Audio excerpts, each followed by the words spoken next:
right. Well, I hope you're enjoying the Alden Report as much as I am. I'm having so much fun bringing you cutting-edge information and from entrepreneurs, from thought leaders, from authors all over the world. And I'm really excited to announce something. I'm speaking this September of 2018, at the Future Tech Expo in Dallas, Texas. It's actually September 14th, 15th, and 16th, and I'm speaking there. It's an amazing event. It's one of the biggest blockchain, Bitcoin, and tech expos in the world. People like Tim Draper and Randy Zuckerberg are going to be there, and you can rub elbows with some of the smartest people in this world. September 14th, 15th, and 16th. If you text Bluevase, again, text Bluevase to 555-888, you can be my VIP. I'm going to give you some discounted tickets, but you can also be my VIP. There's an opportunity as well to have dinner with me and my team, and we're going to sit down and we're going to talk about this world of cryptocurrency, of Bitcoin, of blockchain,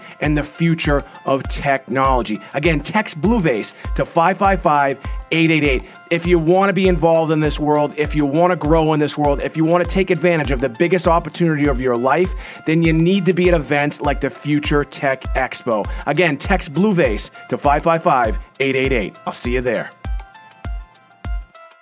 All right, well, my name is Michael Alden. We are here in Bluevase Studios. My guest is actually here in studio today, and I'm pretty excited to have my next guest. We're going to be talking about a subject that impacts most likely every single person in the United States in one way or another.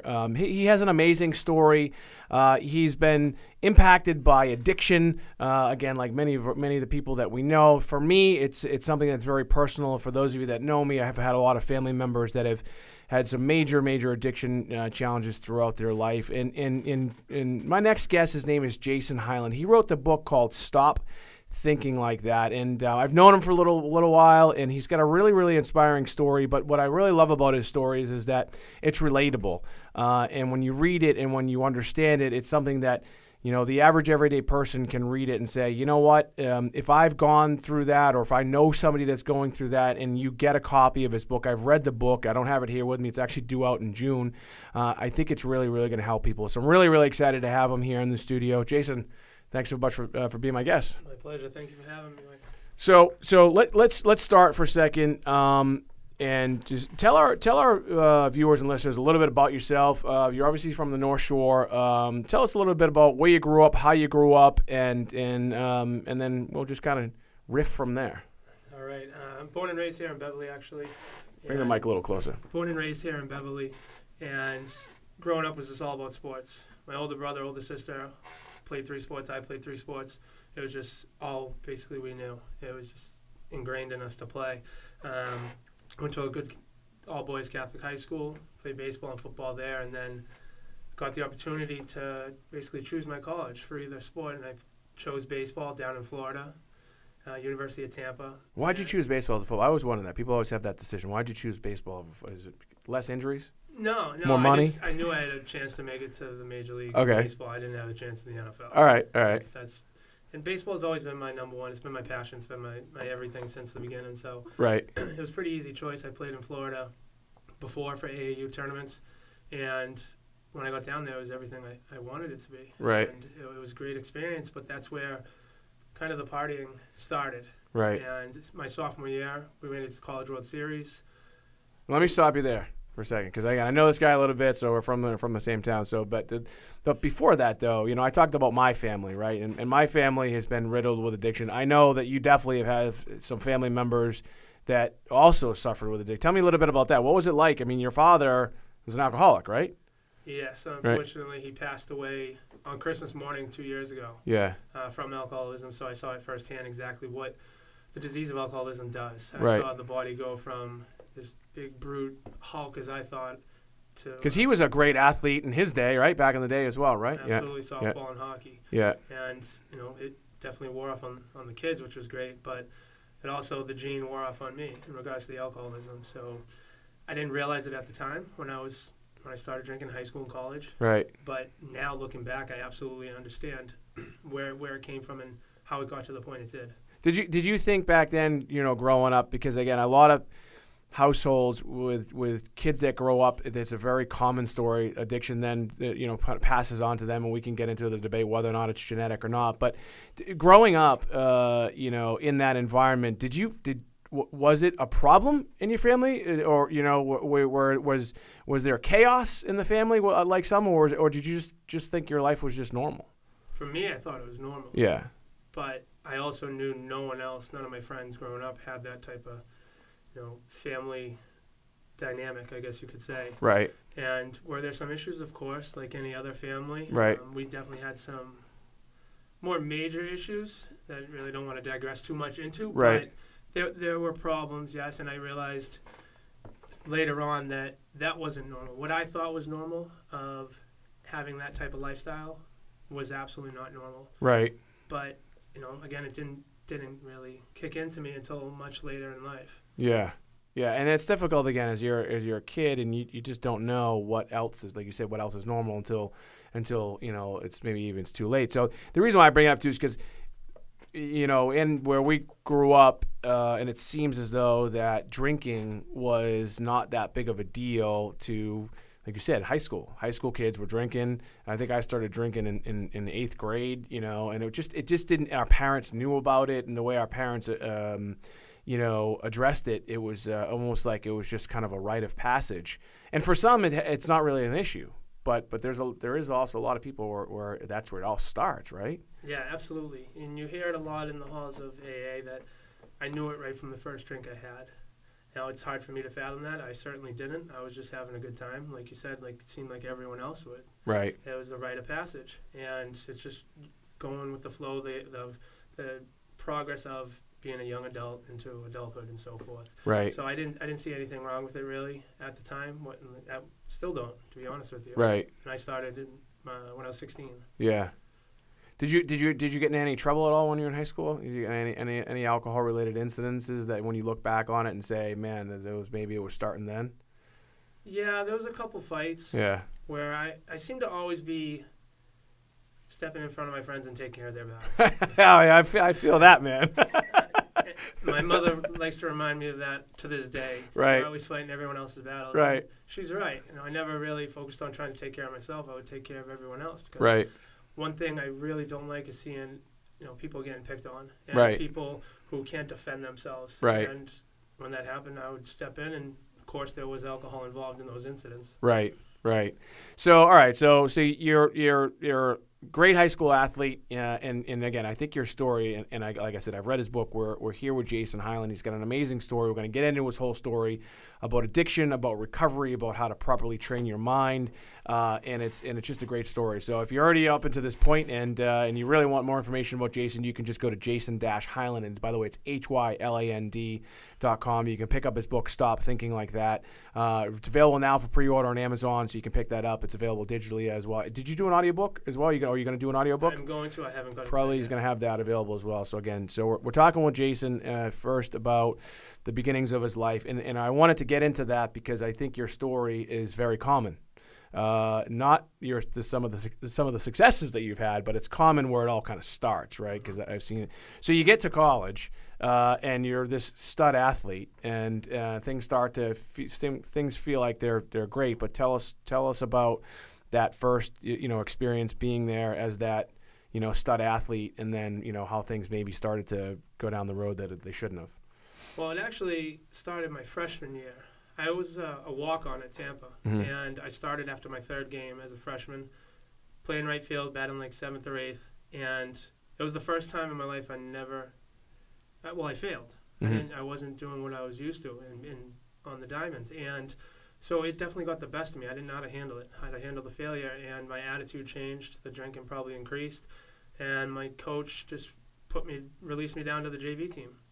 So I left that summer, and I came back in this fall, and he didn't think I was going to come back. So I had to earn my spot back onto that team. And my sophomore year, I started every game, but there was another incident. I had my jaw broken, jaw wired shut I missed 13 games. Of course, that was alcohol-related. Right. On campus? Was it on campus? Off campus. Yeah. It was my girlfriend at the time, her birthday, celebrating, and one thing led to the next. Right. I got jumped, and I had to fly up here to have the surgery. Right. Which was horrific. If anyone's ever had that, it is terribly, Yeah. terribly painful. So when I came back from that, again, I had to earn it. Hold on a second. So I want to just think about the dynamics of that. So you come back, you're a sophomore. Were you living with your father at the time? Well, when you came back home, did you live with Dad when you came back home? No. No. I actually. How did I guess the reason why is because knowing a little bit about again your past and how a lot of families handle that. So you get into a ballroom brawl essentially, and for the tough dad, athlete, stud type guy, it was just like, whatever, no big deal. He got the best year. How the other guy, you should see what the other guy looked like. Was it taken seriously, or was it, because that's a pretty severe injury, in a fight. But what was the reaction to your family circle? Well, to be honest, I was pretty estranged from my father at that point. Okay. When I left for college, till I was about 27, 28, yeah. I didn't have much communication with him. Okay. Except for on holidays when I would visit. Right. And it was just, I flew up here via my mother and my right. stepfather and got that all taken care of with okay. them. And they, of course, were not happy with what happened. Right. And versus the other side of it, like you just said, it's a fight. It happens. Right. So I steered away from that side of the family in regards to the issues because I knew where it would lead to. Right. And then going back, all my successes in college, he wasn't a part of, but my brother was, which was really great, and right. obviously my mother and such. So it really, when I left for college, things got a little dicey, I guess you could say, between my father and I. Right. Just how I handled it. I still want to be around some things, and it took me about 10 years to finally come back here and move in with him and take care of him. Right. For the last years of his life. So, all right. So I want to go back to your sophomore year. So you break, you have that incident. You break the jaw. Coach obviously can probably tell that something's going on, but gives you that another opportunity. So you get back, you make it back on the team. You're doing well sophomore year. What's going on now? What's going on in your sophomore year? Yeah, it was like I just didn't miss a beat. I had to wear a special helmet when I hit, and then on the base pass I had a football mask over me. Yeah, it was pretty intense. Yeah, but we made it to the College World Series. I helped my team get to the College World Series and to the championship game. We lost in the national championship game to Central Missouri State.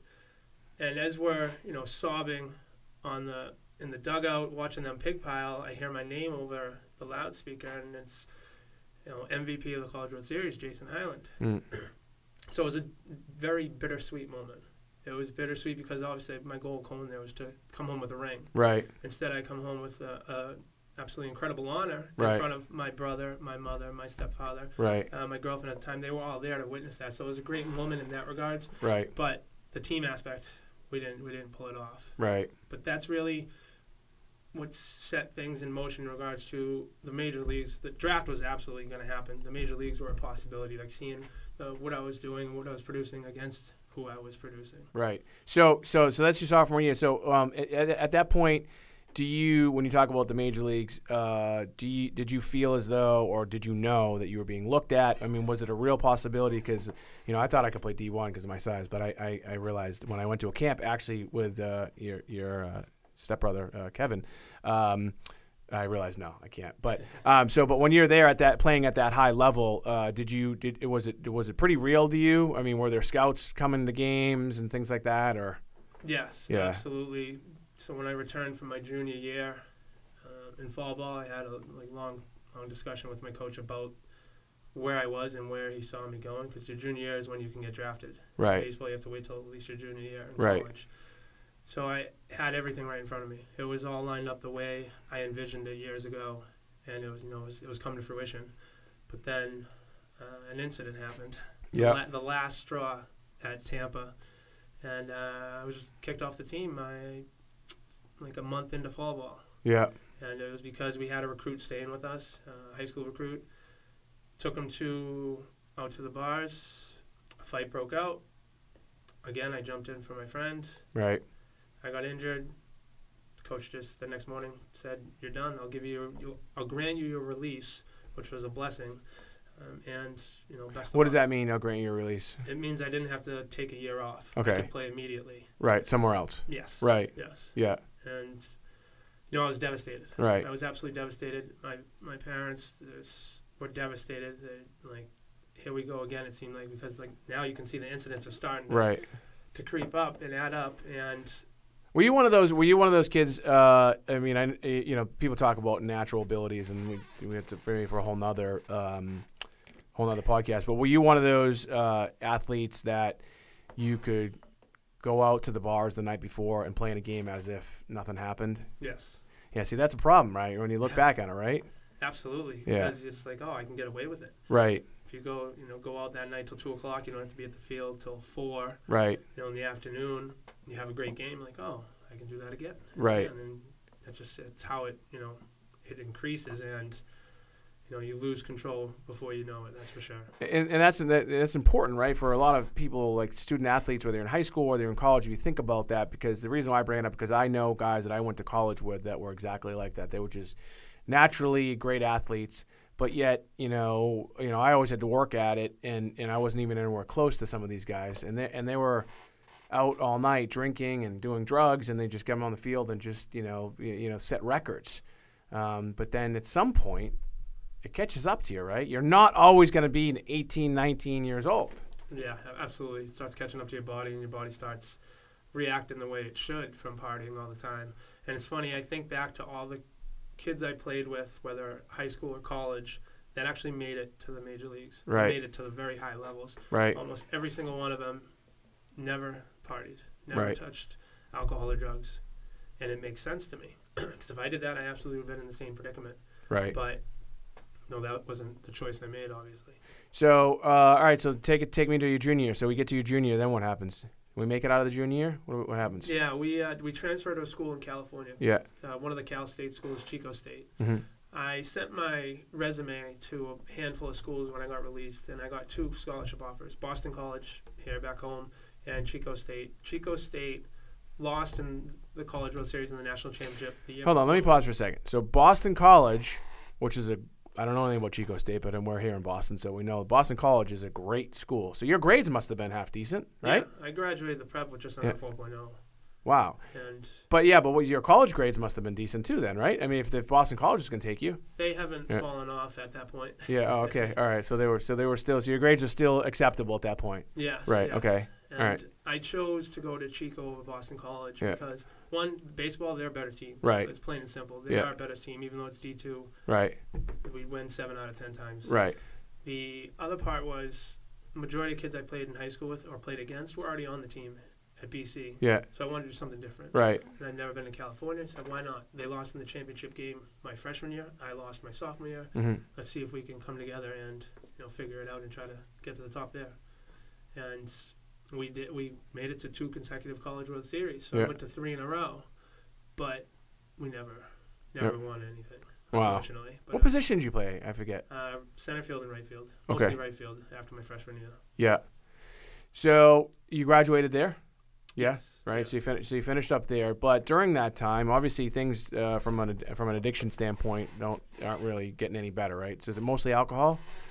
It was alcohol going into Chico, but that's when things really took a turn and the drugs became a factor. Yeah. And my junior year was well. After my junior year, my coach pulled me aside just like I had the year before, mm-hmm. and he said, if you just go about it the way you're supposed to, you'll be in the top 10 round draft pick. Right. That was music to my ears. Right. Obviously. And then we had a pro day in the fall. I did really well. I had to fill out paperwork for multiple teams. And again, I'm back to it's back on track again. Here we go. But my senior year was just an absolute disaster, and it was because drugs were completely involved at this point. So one of the interesting things I think about athletes, and because I played Division II, I never even started a game, but I know what it's like to, at least for me at the high school level, to be at the top, and you truly do hit a high, right? So you are high in a way. I mean, the same chemical reaction basically happens when you win a big game, right? I mean, you all these chemicals are released in your brain. That's why you feel the way you feel. Absolutely. So when you get to that point, let's say where your coach says you're going into your senior year now. So and the coach says to you, man, keep doing what you're doing. Congratulations. You're probably going to end up in the pros. You're probably at that high, right? You probably felt that high. and then, but at some point it doesn't stay with you, right? So what I've always wanted to know, and I've actually listened to some other interviews. I heard of, I think it was Brett Favre had talked about it. Junior Seau talked about it before. Where you're at this point where you have that high and you can't get it again. And so the only way you can get it is you take something that creates that false feeling, right? Yeah. Is that accurate? Is that kind of does that sound about right, or what happens? Like or am I going too far? I can see that because, like you said, there's certain chemicals you're going to release when you're just on a natural high. It's like going to the gym. When I leave the gym nowadays, it's like unbelievable high. Right. And similar to when using substances, to an extent, yes. Obviously, you're not going to react the same. But I can see how you get like, all right, I reached my threshold. That's the plateau of where I'm going, and you try to have something else to replicate that feeling, and slowly but surely, it can lead to a full-blown addiction. Right. All right. In a second, we're going to get into your senior year and how things really start to go downhill. But folks, again, we're here with Jason Hyland. The story gets better, and that's why he's here today. He wrote an amazing book. I've had an opportunity to read the book before it's been out. It's actually due out June 1st. You can pick it up. It's called Stop Thinking Like That. If you want some more information about Jason Hyland, you can just go to jason-hyland.com. You can also find him pretty much everywhere on social media: Instagram, Snapchat, Twitter. Jason R. Hyland. He's out there. He's changing people's lives. His story, we haven't even really got into some of the negative part of what has happened in his life, but he's really turned it around, and he's helping other people, which is great. And he recently just spoke before a bunch of politicians and law enforcement professionals right here in Massachusetts. It was an amazing speech. You can actually find that on YouTube as well. So if you want more information about Jason, you can go to jason-hyland.com. You're doing some speaking stuff too, right? Some people can hire you to come speak to their group and talk a little bit about your story and what you've done as well, right? Yes, yeah. Absolutely. So all right, so we get to and again, I for those listening and watching right now, again, if you didn't hear me in the beginning, addiction has ruined my family's life. I've been fortunate enough to not be in that category, but Jason and I were talking before. If I do have an addiction, it's probably food. It's probably not as bad as some of the other stuff, but there are ways out of it, and that's where we're going to get into that in a second. So you get to your senior year, and things, like you said, start to really go downhill. Why did you first take?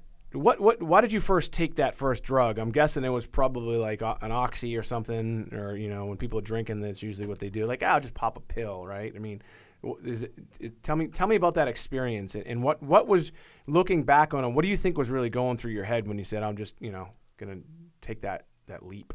I kind of look at it just like when you started drinking. Mm-hmm. You see everyone else doing it. Mm-hmm. It seems normal. It's just part of the progression into adulthood, and they're having a good time. Why not try it? And right. We'll try it and just see how it goes. Right. What was it? Actually, my first drug I ever took was ecstasy when I was 14. Okay. Which is crazy to think of because I didn't drink until I was 16 and a half. Right. But college-wise, it was... That's interesting. Let me stop you there for a second, because what I've always thought of, for me, psychologically, there are certain barriers that you can just cross within the drug world, or within anything. It's like, for me, I was like, so drinking is one, and I always used to think of when you cross that barrier from a legal drug, which was alcohol, even though it was illegal to drink it when you're a kid, to a illegal drug, which for me was marijuana, and there's other. You jumped right to something that was even before alcohol. Yeah, and it was just a once or twice thing. Yeah. It was when it was really the it drug at the time. This was, we're talking late 90s. Right. And it was just a one or two time thing. Right. And it happened again later in life. Yeah. But and that is one of those drugs that does exactly what I was just talking about, which gives you that absolute euphoria and you just feel amazing, right? Yes, absolutely. It's a great feeling. So senior year of college, drinking's going on. What are you taking now? What would you take? Out there, it became cocaine. Oh, it's okay. Which is also going to give you the high energy, I feel great type, right? You're replacing the feeling I was replacing the feeling on the field from playing now at night to using cocaine. I was selling it and using it pretty much almost every day my senior year, which it's crazy to think of now. What's that? So is it that feeling of invincibility? Do you just at first, because you always hear about it, you hear about the history of cocaine, and so many people throughout history have used it, recreationally. I think Sherlock Holmes injected it.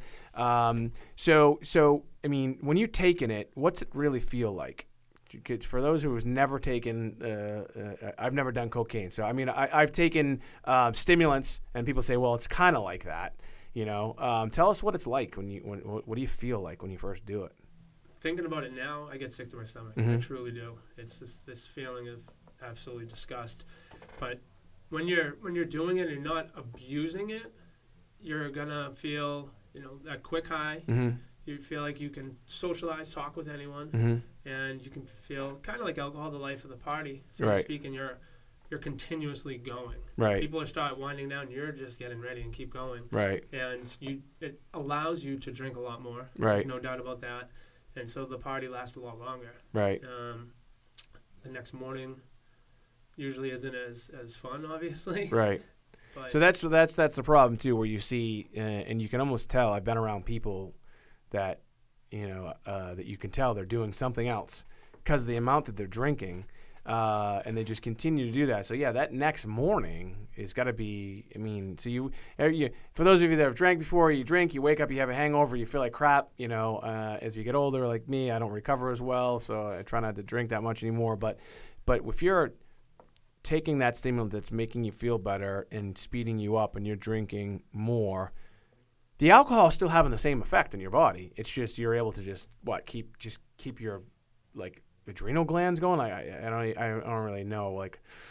You're increasing the dosage of Right. alcohol, which Right. means your interior is getting even more and more, pushed to that threshold that I was talking about, where it's not going to work anymore. Right. And you're going to start hurting yourself more than enjoying that time. Right. One thing I can say though is I never did coke before any games. I never did it the night before games. That was one thing I stuck to.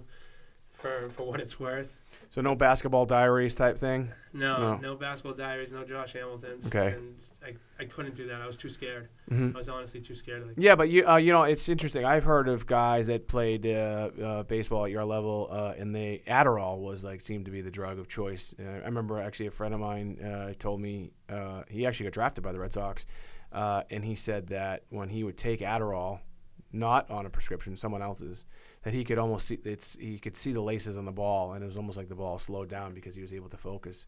I find it interesting that you wouldn't want to at least try it try the coke then to see how you would react. I was just too scared. My heart would jump out. Oh, okay, yeah. Honest, Right. So, but with Adderall, anything in that category, your focus is extremely on point. Right. There's no doubt about that. So when does it really fall apart for you? When does it we'll get there's people always talk about the bottom and the rock bottom, things like that. But so let's talk about college. When does it really you realize that things are probably just really out of control? When I was counting down the days to get out of Dodge, get out of California, go move back home with my family in Florida now, where they were. Why were you counting down the days? Because I couldn't handle doing this anymore. Okay, so you knew that it was that there was something needed to be done. So you were at least that aware of that. Yeah, absolutely. Right. So it was, as much as I enjoyed my time out in Chico and in California in general, I knew that I was ready to go. Right. I was ready to get out of there. Change of scenery hopefully would help, which we'll learn later on doesn't do the job. Yeah, and so, but that's interesting. Don't you see? I mean, I know that you're helping a lot of people now. You're talking to people, speaking at different places. The self-awareness thing, I think, is a problem for a lot of people. A lot of people aren't self-aware, and so they're just doing the drugs, and they're just living their life, not really knowing that it's a problem. Do you feel as though that how were you able to do that? Or you just were, or was it just getting so exhausting? Was it a money thing? Was it just getting in trouble? What really made you look inside and say, I got to get out of here because I feel as though that things aren't good? I was just worn down. Yeah. I was worn down. I was very aware of what was going on. Right. There was nothing that was going to stop me. Right. Unless I got out of there. Right. And so I graduated in December of 2000. 6. Your family have any idea? No, just Right. drinking. They Right. know I like to party, Right. but nothing other than that Right. at this point. And so I moved to Florida in 2007, and Florida in 2007 happened to be when the opioid epidemic completely just broke through. Right. And it started to destroy lives, and it didn't take long for me to fall right down that trap, so to speak. Especially down there too, because you see these, and you could probably talk a little bit about it.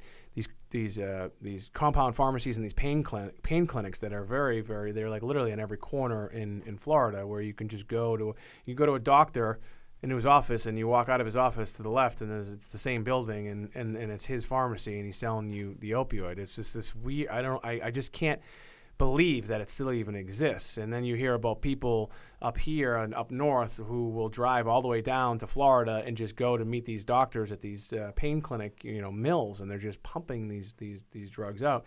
And so you were down there when that was really starting to like become big business. Yeah, absolutely. And it was easy, right? Wasn't it easy? It was easy, and it was dirt cheap down there. Yeah. Dirt cheap. We're talking like 3-4 times less than it would be up here. So, yeah, you had a bunch of people coming from up here down there. There's a documentary on it called The Oxycontin Express. Yeah, I think that's the one I saw, yeah. It really breaks it down how it was, and that's what it was for me. I mean, I was involved in some way or another, part of that for the next 4 Tell me the years. difference. Tell me the difference between the two. So you got cocaine, which is a stimulant, which is in my my understanding is it's going to get you, again, that heightened level of awareness. You're awake. You're excited. You can't sleep, and you're the life of the party. And then I think of like an opioid of something that's going to do the opposite, where it's going to just mellow you out and calm you down. Is that the case, or am I? Or is it different? It's different for different people. Okay. For sure. And for me, the high was light years ahead of cocaine. Cocaine wasn't really a high for me. It was just a party drug to keep it going. Right. With opiates, it became, it felt good. Mm-hmm. I'm not going to lie. It Right. absolutely felt good. Right. But just like with anything else, once you do too much of it and it takes hold of you, then it doesn't feel as good anymore. You have to do more and more and more. Right. I would personally get a lot done when I was on them. Mm-hmm. And what it also did, though, and I didn't realize this at the time, it turned me into a jerk. Mm-hmm. My brother was the one who reminded me of that because he knew every single time. Right. He was spot on, and I realized that my personality changed. Right. And that's when I truly realized there was an issue at hand with the cocaine. I knew it wasn't going to be something that would take me down. Right. With opiates, though, it was a different story. It really is. And your brother is we'll call him in the law enforcement field at least. So he definitely deals with that. So he can kind of see that. But tell me a little bit about the ease. So how do you get, at least then, OxyContin? Like, how does it work? I had someone I worked with who was prescribed to multiple doctors, like you Yeah. just mentioned. Yeah. And So you weren't doing it yourself? You weren't going to one of these pain pharmacies yourself? No. no, I did have 2 surgeries Mm-hmm. on my spine in 2009, Mm-hmm. but they didn't start me with that. Mm-hmm. And that just trying to wean off those just heightened what I needed to get more of the regular OxyContin. Right. Percocet and Darvocet, Vicodin didn't do much at all for me. Really? It was just straight OxyContin, oxycodone. So isn't there a difference between OxyContin and oxycodone? Yes. Yeah. The OxyContin is a lot stronger. Yeah. A lot stronger. And the oxycodone, I don't even know how to describe the actual difference. Yeah. I just know it's much harder to get OxyContin, and they don't produce them anymore as far as I know. Right. And because you get an 80 milligram pill versus up to a 30 Mm-hmm. milligram pill. Okay. So there's 50 milligrams right there. Right. And you start doing those, and same thing. It's the more you do it, the more you're going to have to get. Right. And so it's really the same thing in the end. So was it, describe for me like your day. So you'd wake up in the morning and what? So you wake up in the morning, you take it immediately, or how does it work? I would, down there when I was in Florida, Yeah. I would get to work, and I usually had one waiting for me on my desk. Yeah. From someone who I worked with. Right.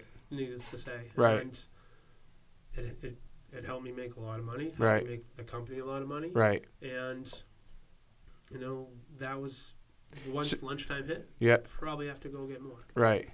And start the cycle up the next morning. But it wasn't where I just had to do maximum amount. Right. So I wouldn't say abusing it. Right. Then it was just I'd need it in the morning, then maybe in the afternoon. Okay, so when does it get to the point where now you're in Florida? When does it get to the point where you've kind of hit rock bottom there, and you know that now it's more than it's a major problem now? Well, the financials started to come into play. Yeah. Incidents is where getting in trouble. Yeah.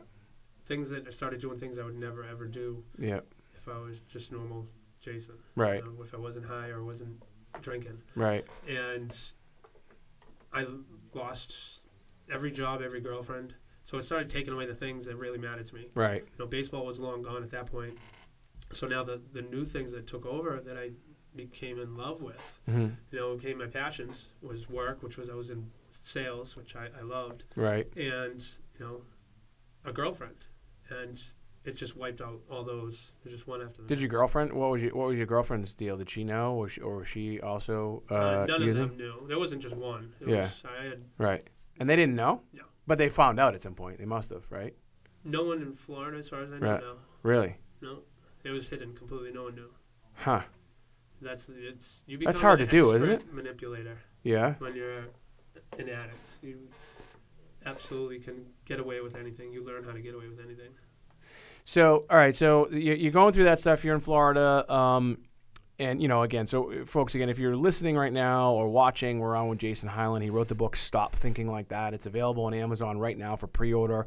We're talking about his story, and his story is a very common one.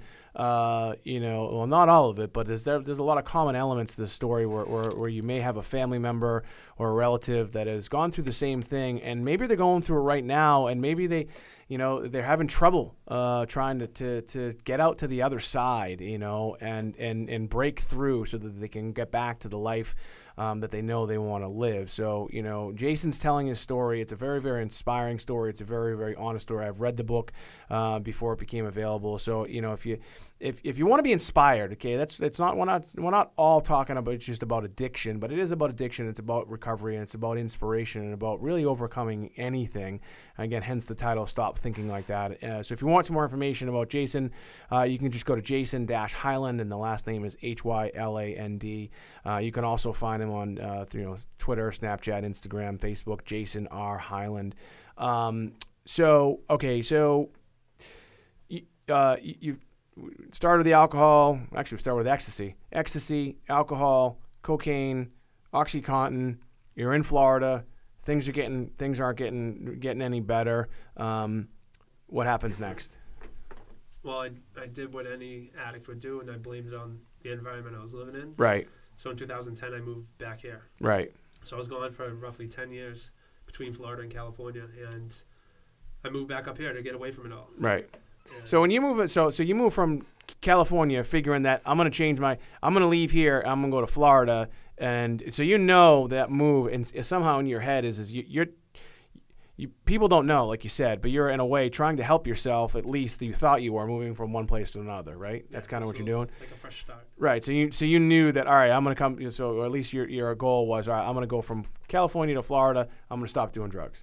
And then you get to Florida. Did you know anybody when you moved to Florida? Yeah.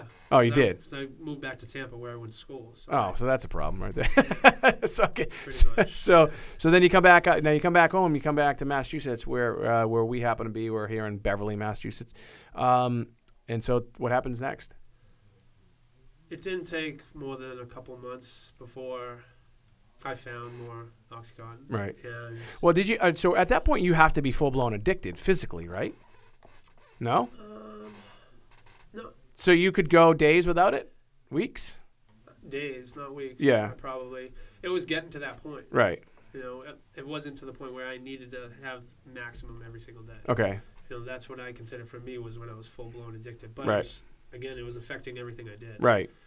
Jobs, girlfriends, right. Trouble with the law. Right. So, and my relationship with my family started to absolutely just deteriorate. Right. As I mentioned, my brother Scott, he knew every single time. Right. He knew if I was doing it. And, of course, I would say, you're out of your mind. No, I'm not. Right. But when I would hear myself now, I was like, wow, he was completely spot on. I sounded like a different person. Right. I didn't sound like who I was. And it's scary to think of because I had absolutely no awareness of that at the time. That I was, I guess, yeah, I was full blown into it at that point because it affected every area of my life. Right. So you're back home now, and then as I'm listening to you tell your story, I mean, in the back of your mind, psychologically, there's definitely you must feel like you let people down, right? Oh yeah.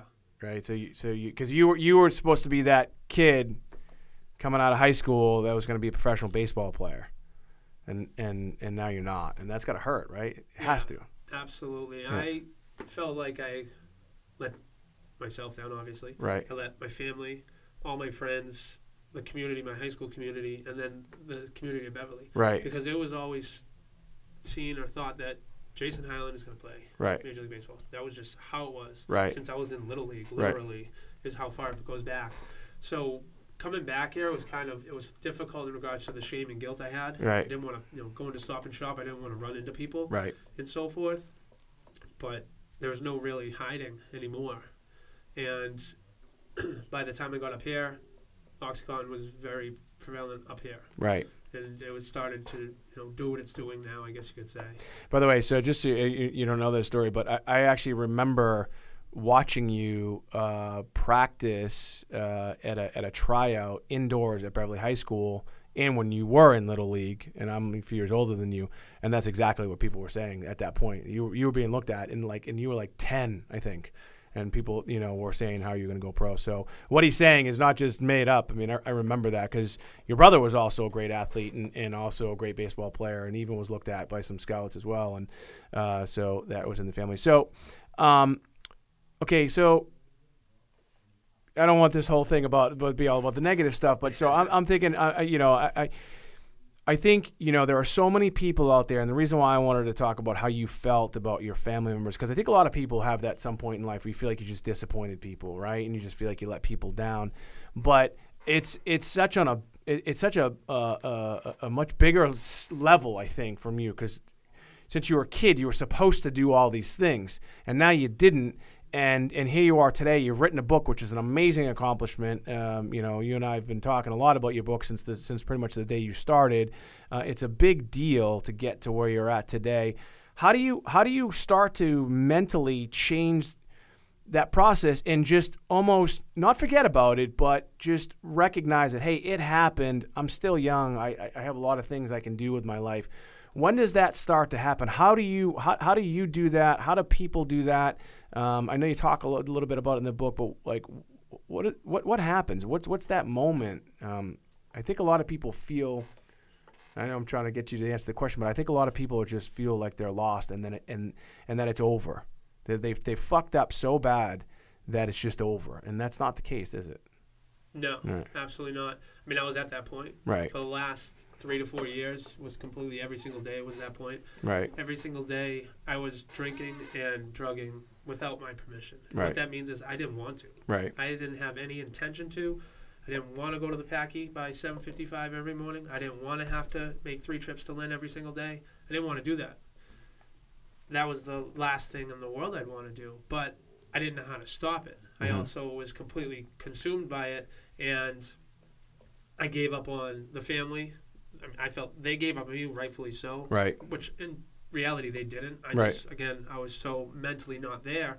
I wasn't aware of they were trying to help me this whole time, when I was just thinking they were just. I wrote about it as it was an obsession. Right. Like with alcohol, it was just an obsession I had, and it'll pass. But what I didn't realize is they understood that it was taking my life from me. Right. It took them, like me, completely away from them, and all the other stuff that I had in life that I was mentioning since Florida was getting taken away too. And it's just to the point where I don't want to spend any time with anyone. I don't want to be near. I don't care if you're my brother, my sister, my best friend, my girlfriend. I didn't want to be near anyone. And that rock bottom point, I wrote about that as I don't know which point it would be, because there are so many different instances where you think, okay, that's going to be the turning point where he's finally going to get it. That's going to be. And there really wasn't a point of that. Right. And it's hard to really. Yeah, but how do you overcome it? Because I think a lot of people, again, they feel like just like they are, and the people listening right now. And I had Matt Ganem on. I don't know if you watched that one. Who for 10 years he was a heroin addict. He wrote a book. He's now he's opening up rehab facilities all over the country, and he talks about that. But and I think I know you're an avid reader.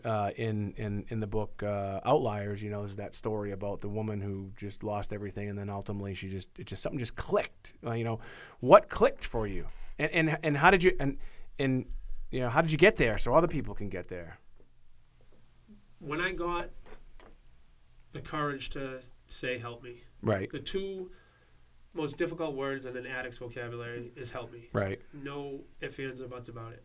Why do we not want to ask for help? Why does it take so long? Because we know how people are going to think about us. Right. That's kind of what I went into my speech last week about. Right. We understand how we're going to be perceived by others. We understand that the stigma that's going to be attached to us for the rest of our lives, and the shame and guilt, and we fear that. So we'd rather hide everything in. Right. Which was exactly what I was doing.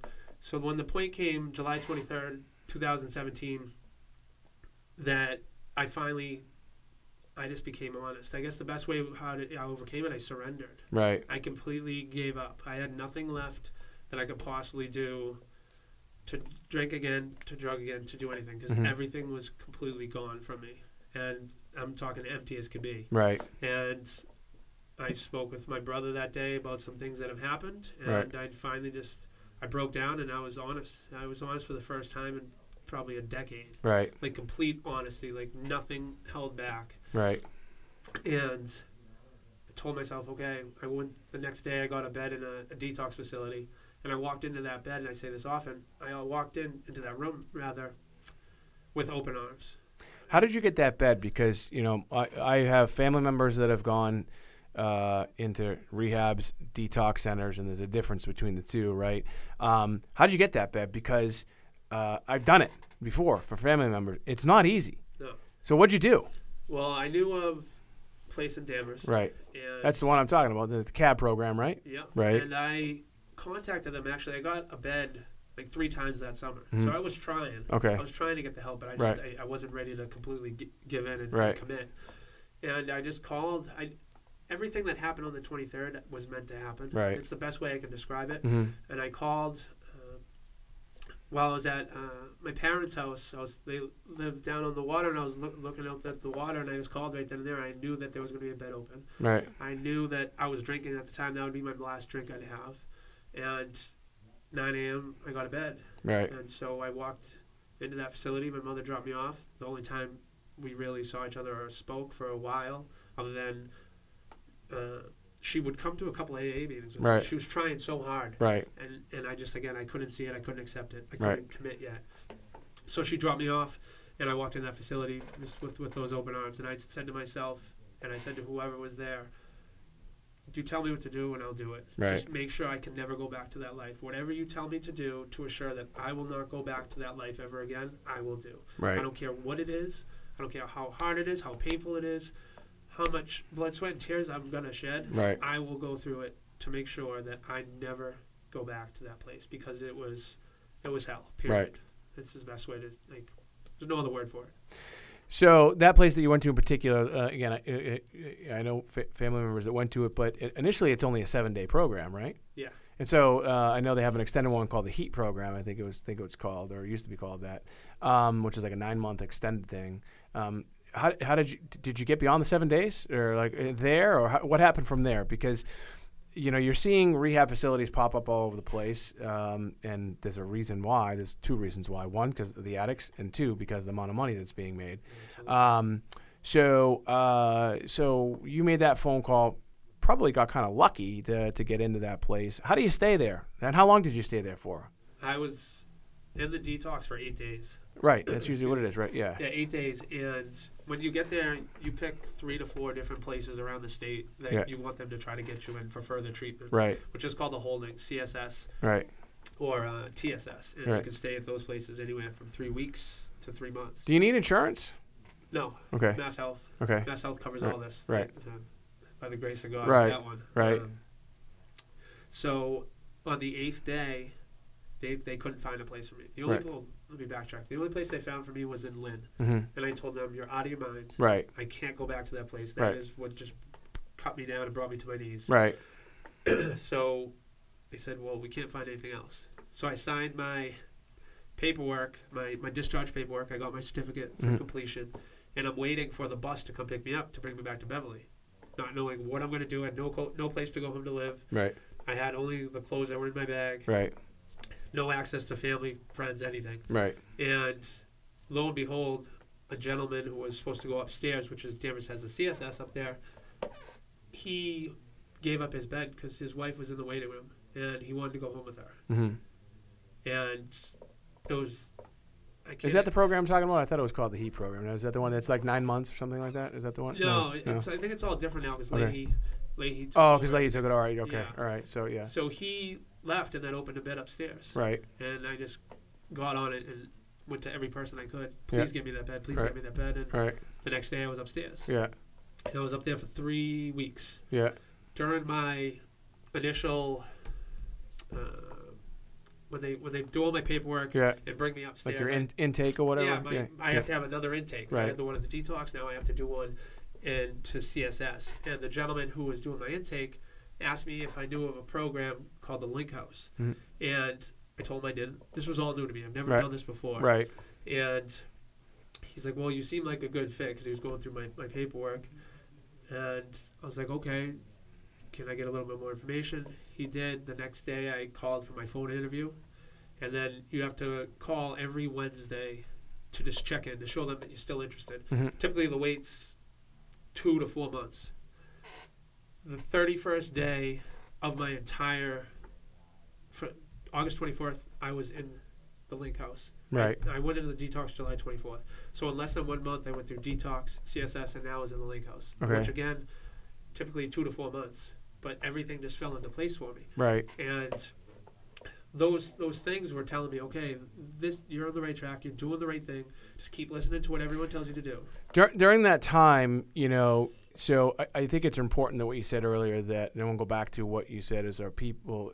I saw that speech, by the way. I didn't tell you about it, but it was an amazing speech. During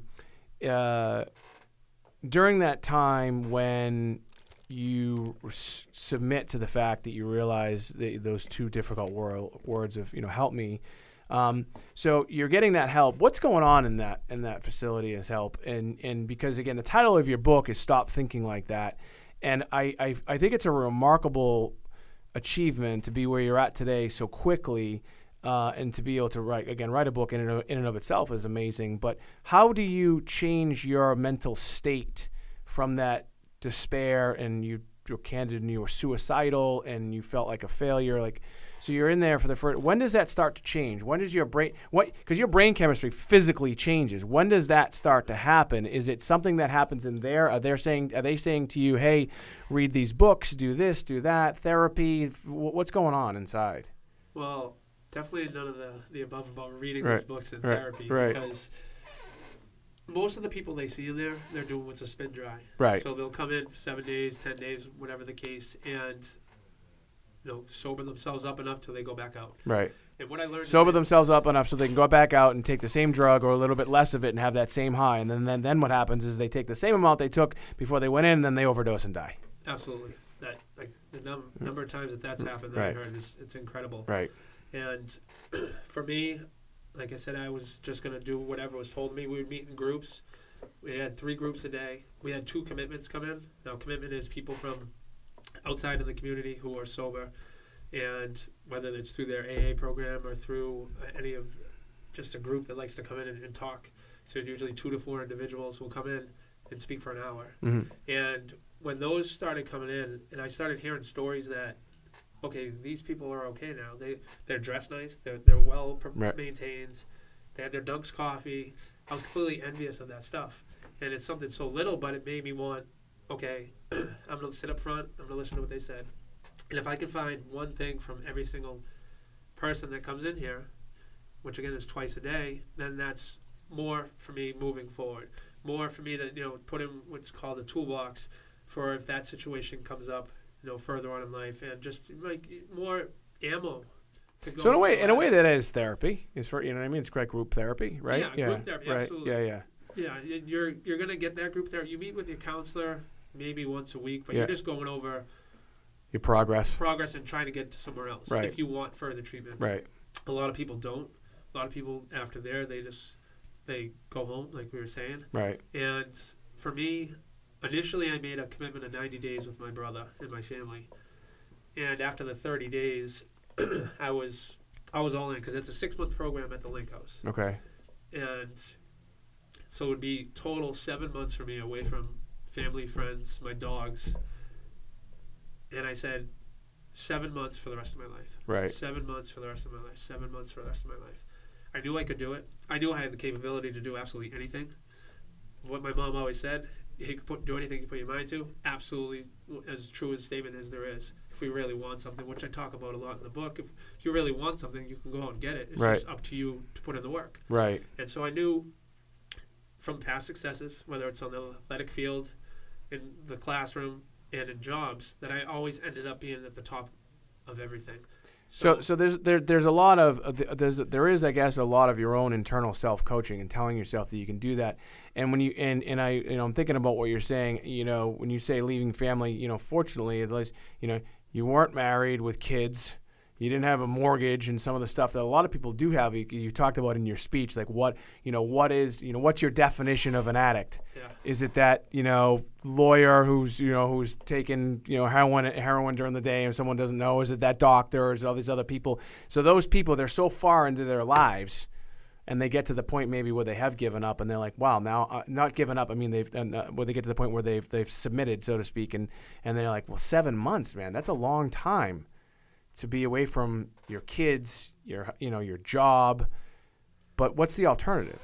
Absolutely. The alternative is to stay in what you're doing, which means you're going to become more depressed and more suicidal. Right. So there's really no alternative. And that's how I thought of it. Nothing is going to be worse than where I was. Right. No matter what happens, nothing will be worse than where I was. Right. So why not give this a try? And the internal part, you're absolutely correct. As you mentioned, I like to read. Right. I read roughly 30 books in 5 months, the first 5 months of being in rehab. And every single book was on personal development, right, positive mindset, and other addiction stories that, with positive results. Sure. And that just got ingrained in me because... How did that happen? Why did you start reading the book? Did someone tell you you should, or what? Or were you just bored? Well... or both? Maybe a little bit of both. For the last 4 years or so, my mother she knew I had a real bad problem. She was always trying to get me to stop. And when we weren't talking, she'd send me books from Amazon with a little note in it. And I had a collection of them because I never opened them. And so when I left, I brought them with me. And after reading a couple or so, things started clicking, because before I got completely consumed in the opiate epidemic, I was reading a lot of Tony Robbins, Napoleon Hill, that my boss was giving me. Right. And that stuff clicked with me real quick. Right. And I saw it, and I saw the vision. I saw that stuff is possible. Right. If what I always say is conceive, believe, achieve. Right. And it's so true. So I slowly but surely started having more books brought in. And if I heard of a book, I would ask my mother to get it for me. And thankfully, she obliged, because she saw the change. And my whole family slowly but surely saw the change happening, and I saw the change happening. And I think that's important, because I think a lot of people don't like to read. But when you had mentioned the term toolbox, that the reading these books, these self-help books, the mental health, the positive thinking, the personal development books are giving you the tools to make yourself stronger. I mean, it's just a fact. Absolutely. Right? Absolutely. And from being in 7 months within 2 programs, well, 3 technically, I was around a lot of people who completely gave up on life. A lot of people who just couldn't get over what they've done in their past, just completely consumed by everything they've already done. So they were letting it affect everything they were doing now and moving forward. So there was basically no hope. Right. And it drove me nuts. When I was in the Link House, you got to meet with your therapist once a week. And I would say it to him, like, why aren't these people trying to get better? Why does it? But what I don't understand at the time is everyone comes in at a different point. Right. You know, and like you mentioned, people come in with families, you know, careers and so forth that they lose. Right.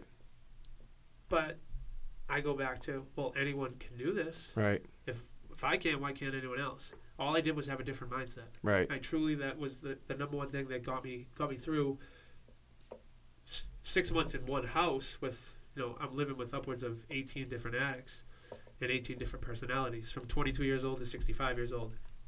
To get through that, it's not easy, but you have to have, you know, a strong mental game behind you. Right. You're going to let some of the littlest things take over. And I've seen it happen, and unfortunately so many people who don't end up finishing the program are already out there again. And it's unfortunate and it's sad to see. But for me, there was no alternative. There was just absolutely no alternative. And I got this feeling in me that you need to do more. You just got saved for whatever reason. At that point, I didn't understand why, but you need to do more. I saw how great things, you know, seemed to be working for me just by reading and writing. Everyone's going to have something different, but by what I was reading and what I was listening to on YouTube when I would go to the library, I could see it changing in me. So why can't other people do it? And if they can't, well, maybe I can help them.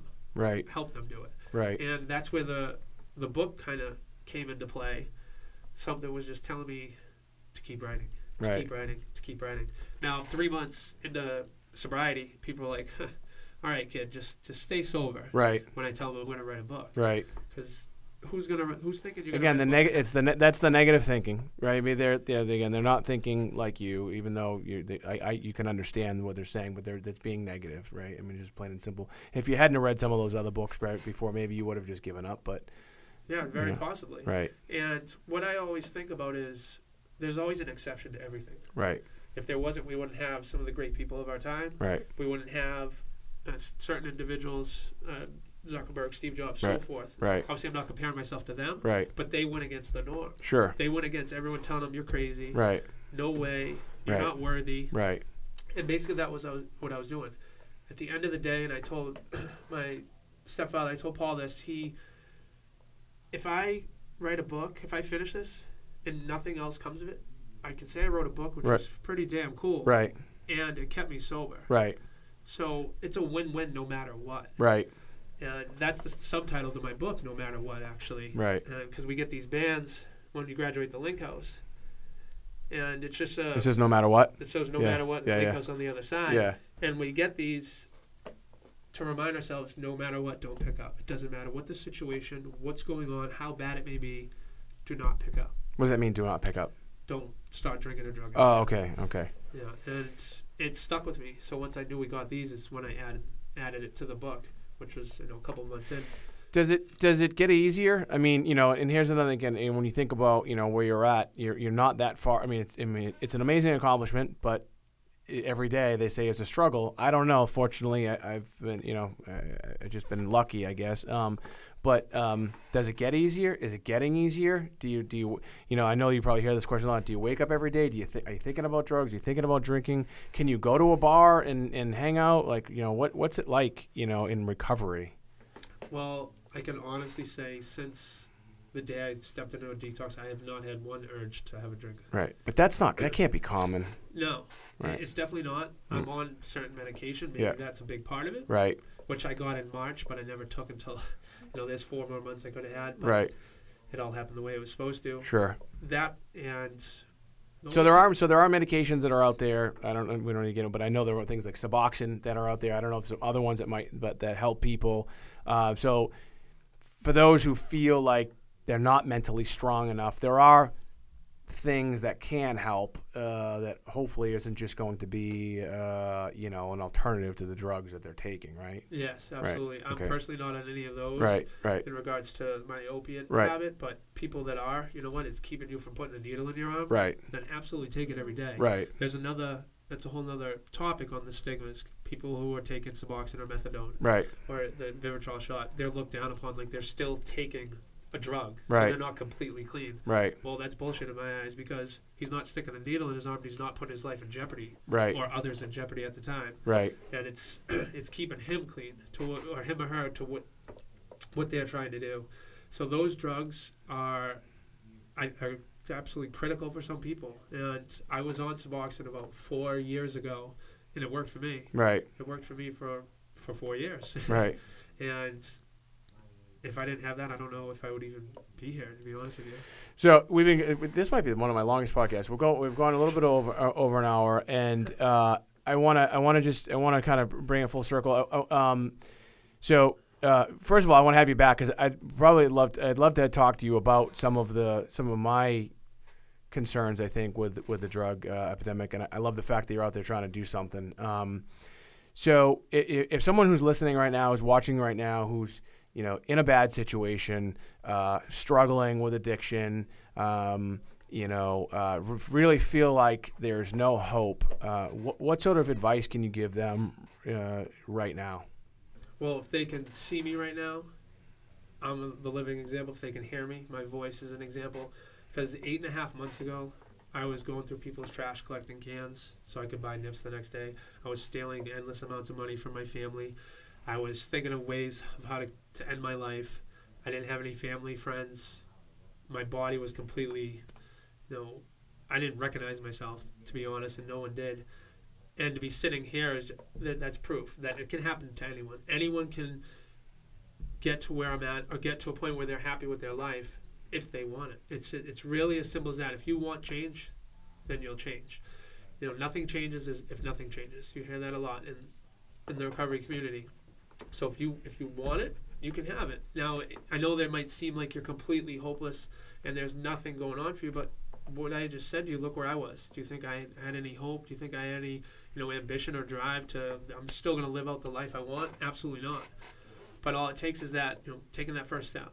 If you take that first step in the right direction, take the first step forward, in the next step, everything falls into play for you. And it truly does. As long as you continue moving forward, the past happened. Absolutely. There's nothing that's going to do to change that. All you can do is learn from it.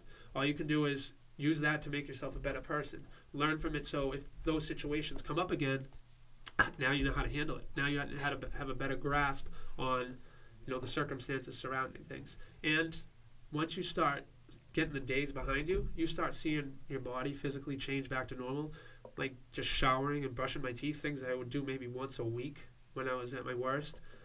You start becoming a little more confident, like, oh, I think I can do this. I think I can do this. Oh, my mother says she wants to come see me. Oh, I get a message from someone, with encouragement. That those things fall into place. It truly does. And it's crazy to think from someone on the outside looking in who doesn't understand addiction or recovery.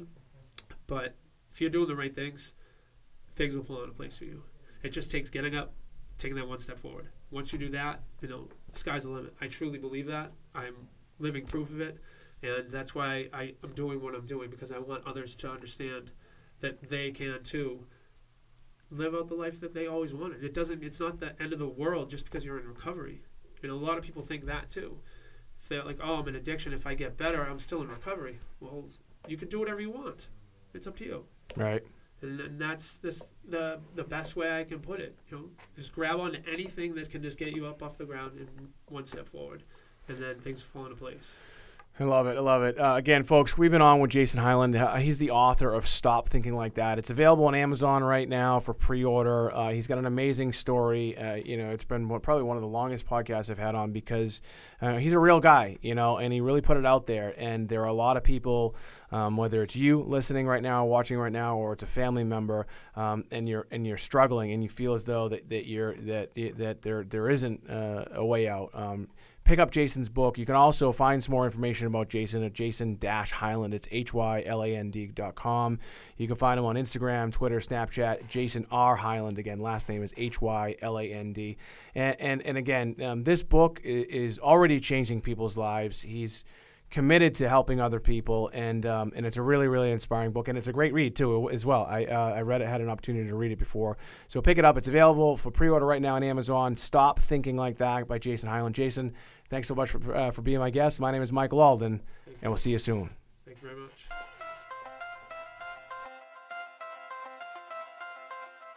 All right. Well, I hope you're enjoying the Alden Report as much as I am. I'm having so much fun bringing you cutting edge information and from entrepreneurs, from thought leaders, from authors all over the world. And I'm really excited to announce something. I'm speaking this September of 2018 at the Future Tech Expo in Dallas, Texas. It's actually September 14th, 15th, and 16th, and I'm speaking there. It's an amazing event. It's one of the biggest blockchain, Bitcoin, and tech expos in the world. People like Tim Draper and Randy Zuckerberg are going to be there, and you can rub elbows with some of the smartest people in this world. September 14th, 15th, and 16th. If you text Bluevase, again, text Bluevase to 555-888, you can be my VIP. I'm going to give you some discounted tickets, but you can also be my VIP. There's an opportunity as well to have dinner with me and my team, and we're going to sit down and we're going to talk about this world of cryptocurrency, of Bitcoin, of blockchain, and the future